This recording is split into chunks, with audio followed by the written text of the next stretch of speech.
Hey, everybody, and welcome to the Big Bass Podcast, a fishing show where size matters. My name is Ken Duke. And I'm Terry Battisti. Our producer and engineer is Nathan Benson. Before we kick off this episode of the Big Bass Podcast, we'd like to ask you a favor. If you're coming back to the show because you enjoyed the previous episodes, or if you're a first-time listener, please click the subscribe button and the notification bell now. By subscribing and hitting the bell, you'll be notified of each new post, and you'll really help us to build a channel into something more special than it already is. We hope you'll also check out our website, thebigbasspodcast.com. There you'll find all of our shows, special bonus materials, our exclusive Big Bass Podcast calculator, and lists of all the state and world record bass. So Ken, let's get started. I'm ready, man. I'm ready. You know, Terry, we're dropping this episode shortly before April 1st, April Fool's Day, and this is about an April Fool's prank. The deeper you dive into these big fish claims, especially claims of new world records, the more you realize that there are a lot of jokers out there, and this one was no exception. It starts in Sporting Classics magazine. And Sporting Classics was a publication that started in South Carolina in 1982 that targeted high-end readers, folks who had a lot of money to spend, mostly things like fly fishing, big game hunting, stuff like that. There were Rolex ads on the back of the magazines. They didn't do any how-to. They didn't do the where-to stuff. It was all about atmosphere and gear and stuff like that. And Terry, I know you had a connection with Sporting Classics. Yeah, so one of my best friends I fished with when I lived in northern Idaho when I was going to graduate school, his dad actually wrote for Sporting Classics, Paul Cornett. And Paul's written a couple of books, Darwin's Bass and Pavlov's Trout, and he wrote for Sporting Classics. And that's how I found out about the magazine and the special clientele that they were targeting. So, Well, we're talking about a particular issue, folks. And if you have a chance to find it, if you can't track down the magazine itself through eBay or ABE Books or something like that, you can absolutely find this story online if you search Sporting Classics and Roy Greer, Greer. But we're referring specifically to the March-April 1997 issue. At this point, Sporting Classics has been around for about 15 years. The editor is a gentleman by the name of Chuck Wexler. He's not just the editor, he's part owner of the magazine, and he's got a financial stake in this thing, so he's trying to drum up some business and some subscriptions. And for 6 years, prior to this March-April 97 issue, he has been looking for a way to do a particular April Fool's joke all about a world record bass. And to hear Chuck Wexler say it, he says, I couldn't do it until we had the technology to make a 13-pound, 4-ounce Florida bass look like a 22-pound, 7-ounce bass. Exactly. Yeah, his inspiration for this whole prank came from a Sports Illustrated issue, April 1st, 1985, that was titled The Curious Case of Sid Finch by George Plimpton. And it's essentially a 28-year-old pitcher who gets to try out with the New York Mets. He's got a 168-mile-an-hour fastball, pinpoint control, heavy hiking boot on his right foot. He plays the French horn. He learned the art of the pitch while meditating in Tibet. I mean, the story is just out of this world. It's crazy. and Plimpton, the guy who wrote the Sports Illustrated story, he was a legit writer. He was Harvard educated, very highbrow guy, and he got his claim to fame through what would be called participatory journalism. He had an interest in sports, did a lot of work for Sports Illustrated. He would do things like make an arrangement with an NFL team, in this case the Detroit Lions, to go to their training camp and try out as a quarterback. It led to his book, Paper Lion. He did the same thing in other sports like baseball, basketball, hockey, golf, boxing, even acting. He tried all these different activities and would write about them and did very well at it. Sold a lot of magazine articles, even turned a few of them into books. And probably his most famous effort was Paper Lion, but certainly the next most famous would have been The Curious Case of Sid Finch. And the magazine article he wrote in that issue of Sports Illustrated turned into a best-selling novel. And it's still one of the most popular stories ever published in Sports Illustrated. You can go on eBay and find Sid Finch bobblehead dolls that'll run you a couple $100. Yeah, yeah, it's crazy, and but it's really kind of cool that article touched Weschler in such a way that he would want to try to do something on par with it in Sporting Classics, and what really impressed me is that Sporting Classics is not a bass fishing magazine. It is, like you said at the outset, it's about fly fishing and high end fly fishing for trout in the Argentina and stuff like that, and hunting big game in Africa. But he's got this story in his head, and finally he goes to have write it and put it in the magazine. So if you're looking for the average Sporting Classics reader, he's probably right now saying something like, "Dewambe, please hand me the Benelli," or something like that. Or Poupon, the Grey Poupon. Yeah, Grey Poupon. So in March, April of '97, Sporting Classics runs an article called "Has Roy Greer Caught the New World Record Bass?" And we've got I've scanned virtually the entire magazine so that we're going to be able to show people all the stuff we're referring to. The author of the article is a man by the name of Richard Beam. And Mr. Beam passed away in 2019, but he was a pretty prolific author and also a English professor and poet at the University of Wisconsin. He wrote a lot of hunting and fishing articles for Sporting Classics, Field and Stream, and Wisconsin Outdoor Magazine. He writes this Roy Greer story in first person. He tells us that he was visiting the Sporting Classics offices on February 18th, 1997, when an old angler stopped by to show off a big fish. Yeah. So the angler is Roy Greer. He's an angler from Gillisonville, South Carolina. It's a real place in Jasper County, South Carolina. And it's got a population of 183 in 2020, so a small town. Roy Greer is played by a gentleman by the name of Joe Taylor from Columbia, South Carolina, the father of Sporting Classics circulation director Elizabeth Davis. And when we say he played Roy Greer, really what Joe Taylor did was he was the image of Roy Greer in all the pictures. So the pictures that they ran of Roy Greer are actually this guy, Joe Taylor. Right, exactly. So supposedly he comes in, he's wearing old hunting boots, a long sleeve white, undershirt, frayed gray pants, and a Dale Earnhardt number 3 baseball cap. Just typical, old, small town guy from South Carolina. He's got a limp. He drags his left leg. He worked for the railroad, which is of course fake, and his leg was crushed in an accident as a result of him working on the railroad. So he had this prosthetic leg, and therefore he's got the nickname of Peg. And then the name of the railroad, as I recall, Terry, was the B&S Railroad, and that will come into play later. Oh man. Yeah, so Greer takes the writer and editor out to the parking lot to see his fish in a cooler in the back of his car, and though it's huge, he says he caught a bigger one, and they tell Greer that he could become a millionaire just because. So, don't forget to check out our episode on how much a world record bass is worth. We'll put a link right in here somewhere. Somewhere there.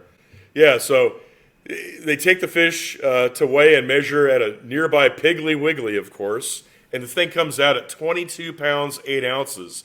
4 ounces bigger than Perry's world record at the time.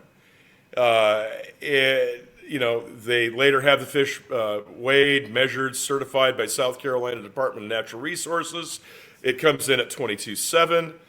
still beats the 2 pound or the 2 ounce limit that IGFA requires. It's got a length of 31 3/4 inches and a girth of 29 1/8 of an inch. And the Big Bass Podcast calculator estimates this at 22 or 21.5 pounds, which is damn close to, this could have definitely been a world record class fish. I mean, these guys, they did their homework. They knew what those measurements had to be. They kept the bass frozen in the South Carolina Department of Natural Resources freezer. The truth was the opposite. It was a 13-pound, 4-ounce Florida bass that had been frozen and then thawed out for the project. So, do you want to? Yeah, but the story is that the South Carolina DNR has the fish. Yeah, exactly. And it's in their freezer. He allegedly caught this fish in an oxbow off the Savannah River using a new Pinnacle casting rod that his nephew had given him and an old beat-up Zebco 33, the official reel of record chasers. Yes. As we will find in multiple shows on the Big Bass Podcast. He was using 17-pound test Stren clear blue monofilament. And his lure was a 4-inch wooden plug. It was described in the article as a wide-bodied crankbait kind of lure that was bluebird blue on top with a bright orange belly. And this was also contributed by his nephew Todd. In truth, which we'll talk a little bit more about later, the lure was actually a prototype bait designed by Bobby Dennis, a friend of Terry's and mine, who was running Norman Lures at the time. And Wexler, for the purposes of the story, the editor, took one of these baits and scratched it up and stuck it in the fish's mouth for the pictures and so forth. And of course, Greer's got to be fishing out of something, so he's fishing, of course, out of a Sears and Roebuck John boat, which is what I was doing 50 years ago too. It was green, right? It was green. They're all green. They're all green. Yeah. But now they're an amazing covered in boat. Algae and all kind of nasty gunk, but they're still green. But Terry, one of the things that was kind of cool about the story, and I don't want to cut the story too much slack here. I'll give you my critique on it a little later, but there were some cool extras that they had to sell it. Tell us about some of the extra little ways they promoted and pushed the story and presented it as true. Well, okay, so what is the number one way to promote bass fishing or a world record bass or anything bass-centric? The number one person that you want speaking for you is Ray Scott. No doubt. They get Ray Scott to get in on this story. My question is, did Ray Scott ever say no to a practical joke opportunity? And my guess is that he did not. Ray was wonderful, one of the greatest people I've ever met in my life, and I miss Ray. And he would never turn down the opportunity to be part of a joke. Oh, especially if there was a little bit of green involved. Yeah, I kind of bet he did it for nothing, but who knows? Maybe he got some cash out of the deal. Yeah. So anyway, Scott's quoted in the story as saying, "There's a sad note to this because it puts to rest the legendary story of my old friend George Perry, who held the record for so many years." And then, according to Wexler, Scott supported the joke. He told me to milk it for all it was worth. There's no one any bigger in practical jokes than Ray Scott, and he was having his fun. Yeah, and Ray believed in the George Perry story. Interesting that he referenced Perry, because Ray believed the George Perry story like he believed the virgin birth. I heard him multiple times put those two events in the same sentence.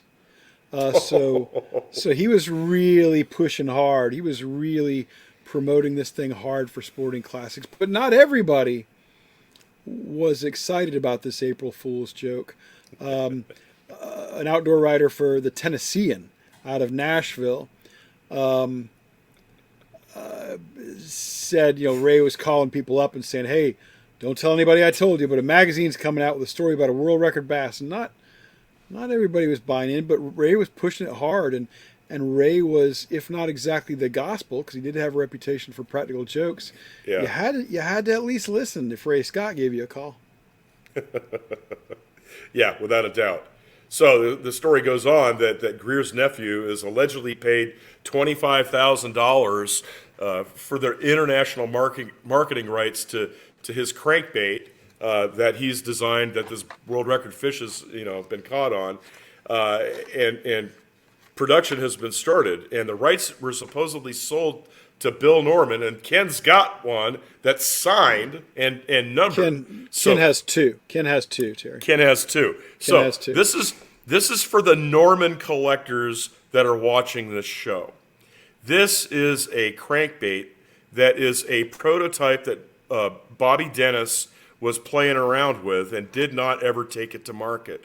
250 of these things, and it looks like a little scooper body with a medium end diving lip. That's what it looks like to me. There's 250 of them around, and there's the signature right there of Joe Taylor, the guy who was playing Roy Greer. Yep. And if you can find one of them and put it in your collection, they're worth a pretty penny, I'm sure. If anybody even knows about it. We'll start the bidding at six figures, Terry. Okay. That sounds good to me. And that's before the decimal point, folks. Before the decimal point. Yep. No, I have no idea what it's worth, but it's a treasure to me for a couple of reasons. One, this is part of an interesting moment in big bass history, the Roy Greer hoax. And two, Terry Battisti, my buddy, doesn't have one. Yeah. Get your box of tears out, Ken. They're your tears. Let's make that clear. Yeah. The box that you can that you have all my tears in. It's Anyway, there's just no way I'll ever catch up to you with the stuff that you have. Oh, you will. But anyway, I'm thrilled to have that. What's interesting too is Ray Scott's in on the joke. But who's not in on the joke, we mentioned, is the South Carolina Department of Natural Resources. And after the article runs in that March-April 97 issue of Sporting Classics, they start to get calls. People want to hear about these fish. They want some authoritative entity like the South Carolina DNR to comment on it. And they'd also probably like to get some pictures of the fish, which they understand to be in an SCDNR freezer somewhere. Well, people call the DNR and they say, we don't know what you're talking about. And we certainly don't have any such fish in a freezer somewhere. And a spokesperson for SCDNR even said it caused quite a commotion, but it was just a gimmick to stir things up and let people know the magazine exists. Which I thought, ooh, that's like inserting the knife and even giving a little twist there. Mm-hmm. And even Wexler, the editor and part owner of Sporting Classics, had to admit, the people at SCDNR must be mad at me, but you have to have a little fun. Yep, absolutely. So there were some hints in this whole story the whole time it was going. And some of these hints are pretty cool. So Roy Peg Greer, huh? I'm just trying to provide an appropriate physical reaction while you tell everybody about the hints. So Roy Peg Greer is an anonym, i.e. the anagram. An anagram where you mix the letters up and you can spell names or words differently. It's an anagram for George Perry. So Roy Peg Greer, George Perry. His nephew's last name is Posoff, which is also an anagram for spoof. Okay? It might be anonym. I'm not even sure. Anonym might be the right word here. Yeah. It's one of those. You mix the letters up and you spell words differently. Okay, it's a jumble. It's a jumble. Yeah, exactly.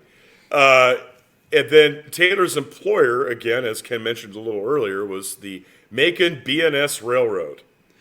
So BS is BS in the name is supposed to be a clue. And then Wexler, according to Wexler, Greer is wearing a denim jacket, and the Levi Strauss label has been changed to say April Fool. But nobody can see it. No, it's too small. There's no way you could see it. Anyway, yeah. I will vent on Mr. Wexler in a bit. Yeah. So go ahead with But an important thing to know, and I didn't realize this until quite recently, is there are actually two versions of the Greer story. There's the magazine version that was in that March-April 1997 issue, and then there is the online version that was posted some considerable time later. And it's important to note that there are two versions of the story because they are different. And they are significantly different. The final paragraph is what is different. And it's just a few words, but they kind of make all the difference if you're reading the story. First, I'll give you all the magazine version. This is the final paragraph. It says, "Certainly, if Roy's huge largemouth is declared the new world record, there will be a media blitz unlike anything the angling world has ever seen." And that runs in the April Fool's issue of 97 in the magazine. Then there's the web version, and the web version reveals the joke. The web version gives it up. And I understand why. But first, let me read that to you too. "Certainly, if Roy's huge largemouth is declared the new world record, there will be a media blitz over this April Fool's spoof unlike anything the angling world has ever seen." So all they did was add "over this April Fool's spoof." But I understand why they did that, Terry. They don't want people 25 years later, which is basically where we are right now, scrambling around calling SCDNR and calling Sporting Classics asking about this fish. And that's their way of trying to head that off. I'm not sure how effective it is because, as we've talked about before, not everybody reads to the end. Not everybody reads carefully. Not everybody catches those 5 new words in the story. Just 5 new words. I remember reading it, when I got that magazine, years ago, and I never paid it much attention.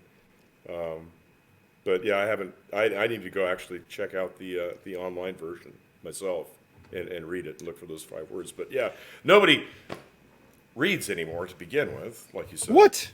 Yeah, exactly. Everybody. I read too, so. But so let's talk about some of the aftermath. What actually, you know what? Here's what we need to say to the folks who are watching and hopefully enjoying the Big Bass podcast is Terry and I read so you don't have to. You can just listen to the show. We do a lot of reading. We do a lot of reading for you. Yep. So what ended up happening in the aftermath of this? Yeah, well, first of all, Wexler spent quite a bit of time patting himself on the back. Might have injured himself, probably a dislocated shoulder, an ulnar nerve or something. But he's saying things like, "We're having more laughs with this project than we ever thought possible. I'm not saying it's as good as the George Plimpton story, but I think we struck a chord with people across the nation. The whole idea was to poke fun at the idea of bigger means better." Well, hey, the whole idea of the Big Bass podcast is bigger is better. So, not everybody shared Mr. Wexler's appreciation and joy and excitement about the Roy Greer April Fool's hoax. Mm-hmm. And you've got, some comments there. We've got comments from people who wanted to buy in. They bought in maybe because of Ray Scott's involvement. But according to Wexler himself, there was one Ohio outdoor writer who called it the single greatest breach of journalistic integrity he had ever witnessed. Oh, come on, guy. I mean, get a sense of humor. Yeah, I'm not sure. I'm not sure that's really the journalistic bomb that it was. But our buddy, what about Bobby? Our buddy Bobby Dennis. I'm going to let you tell that part, but our buddy Bobby Dennis probably made the biggest sacrifice of anybody with regard to this story. And it all has to do with this right here. Well, so this crankbait right here is actually, it's got a catalog number. If you look at the back of the package, the catalog number is 419-7. And if you think about doing something with those letters or those numbers, 4 is the month of April. 1 is the first day of April. And 9-7 is the year 97. So the part number to that Norman crankbait is April Fool's Day, 1997, which is pretty cool. But the interesting thing about this bait is that the story comes out and Bobby Dennis gets an order from a West Coast jobber for 19,200 of these crankbaits, and he refuses to make them. Why, Bobby? What's going on? Because he knew it was gonna be revealed at some point, and he didn't want to have to answer to a cranky wholesaler.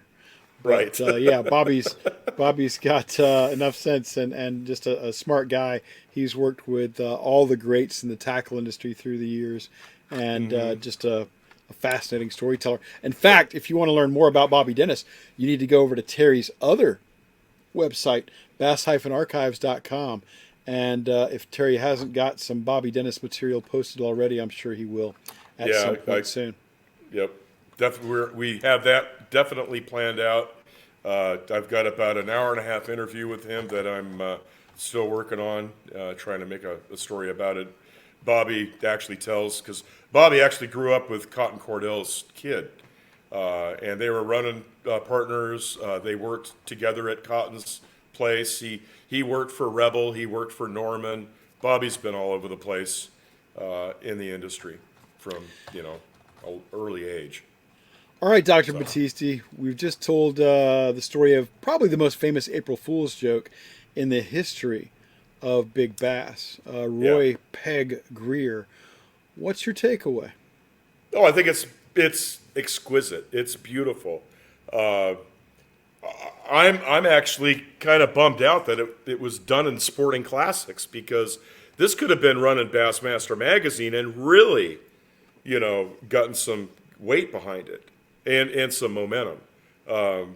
Sporting Classics at the time, I don't know what their circulation was at that point. I believe it was 6. It might have been. I know I have. Kidding. I have one of the issues. I've got two. I've got 2 copies, and one of my copies is signed by Joe Taylor. Well, you're going to have me sign that copy, because I'm actually in that magazine too. Yeah, show people the picture, but scan it and let's put it up in it properly so that people can get a good look. Yeah. But yeah, mine is signed by Joe Taylor on the biggest picture of the Roy Greer character. So just to add a little more salt in the Battisti tears. Yeah. So my takeaway is that it was a great story. It was a great joke. I think we need more of this type of hooliganism in fishing. Yeah, I wish I could be as enthusiastic about the Roy Greer story as you are. I've got some issues with it. I just don't think they did a fair amount to sell it. Getting Ray Scott on board, that was a great move. But get SCDNR on board too, or leave them out of it completely so that people aren't calling them and finding out it's wrong. Don't tell me that you put the words April Fool on the man's jacket, and then you don't show me a picture where I could possibly read it. Not by no stretch of the imagination could I possibly read where it says April Fool's on his shirt. Wexler said that it took him 6 years before he had the technology to make a 13-pound, 4-ounce frozen Florida bass look like a 22-pound, 7-ounce bass. Well, show me some evidence of that fabulous technology, because you showed none of that in the magazine.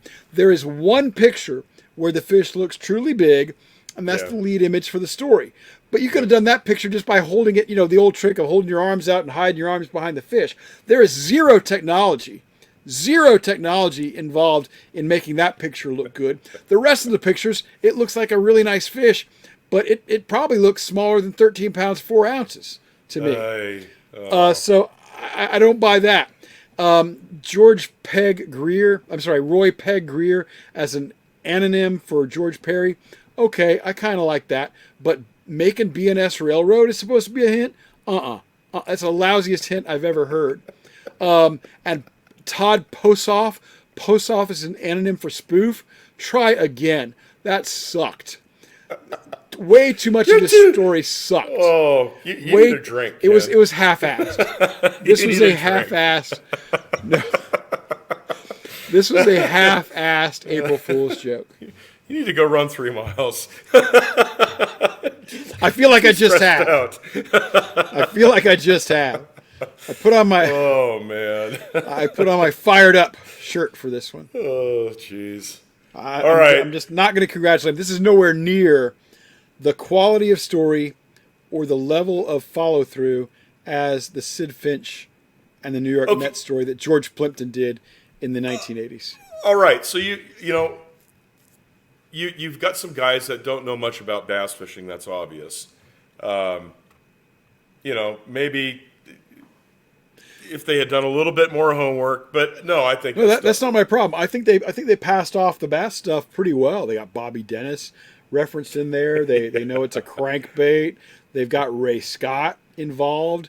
They got the measurements right to be a 22-pound, 7-ounce fish. Mm-hmm. They said South Carolina, and no one will be more shocked than me if a world record ever comes out of South Carolina. They just don't have the habitat. They just don't have the genetics. But I don't fault them for their attention to detail. I fault them for their follow through and for what they call their hints, which sucked. Oh, jeez. Oh, well. I think it's about time to wrap this one up, don't you? Okay, why not? All right. So it's time to slam the door on this episode of the Big Bass Podcast. But before we go, please remember to subscribe, like, share, give us a comment, review. We love talking to you guys, in the comment sections. It's a small ask, but it's a big help for us. And don't forget to check out the website, thebigBassPodcast.com. You'll find our Big Bass Podcast calculator and our listings for record bass plus supplementary material in the episodes. It's a work in progress, but if you like the show, you'll love the website. If you want to give us, contact us, our email addresses are Ken at thebigBassPodcast.com, Terry at thebigBassPodcast.com, and Nathan at thebigBassPodcast.com. I'm Terry Battisti, and on behalf of my partners Ken Duke and Nathan Benson, thanks for joining us. Be sure to check back next week. We'll have a new show about a different big bass with a story that you will not and cannot find out anywhere else. And remember, size matters.